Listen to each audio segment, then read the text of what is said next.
पिंपरी चिंचवड शहरात एक अत्यंत खळबळजनक प्रकार समोर आला आहे.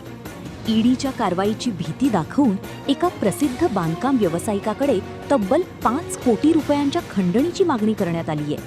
पैसे देण्यास नकार दिल्याने व्यावसायिकाला जबरदस्तीने मारहाण करत जीवे मारण्याची धमकी देण्यात आली आहे.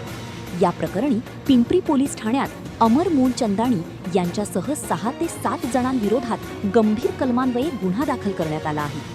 मिळालेल्या माहितीनुसार 62 वर्षीय बांधकाम व्यावसायिक महेंद्र रामकरण दास अगरवाल यांनी या प्रकरणी तक्रार दिली आहे.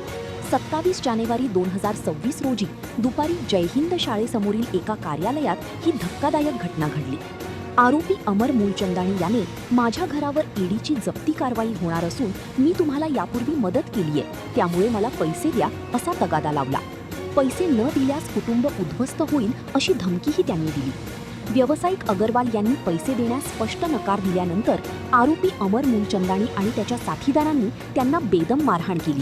एवढेच नाही तर 5 कोटी रुपयांच्या खंडणीसाठी त्यांच्याकडून जबरदस्तीने 3 चेक आणि एक प्रतिज्ञापत्र लिहून घेतले.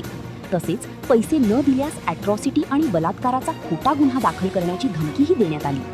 या प्रकरणी पिंपरी पोलिसांनी अमर मूलचंदानी, नरेंद्र यादव, महादेव साबळे, सुनील डोंगरे यांच्यासह इतर अनोळखी पुरुष आणि एका महिलेविरोधात भारतीय न्याय संहितेच्या विविध कलमांनुसार गुन्हा दाखल केला आहे. हाय प्रोफाईल मारहाण आणि खंडणीच्या या प्रकरणाचा पुढील तपास सहाय्यक पोलीस निरीक्षक कदम करत आहेत.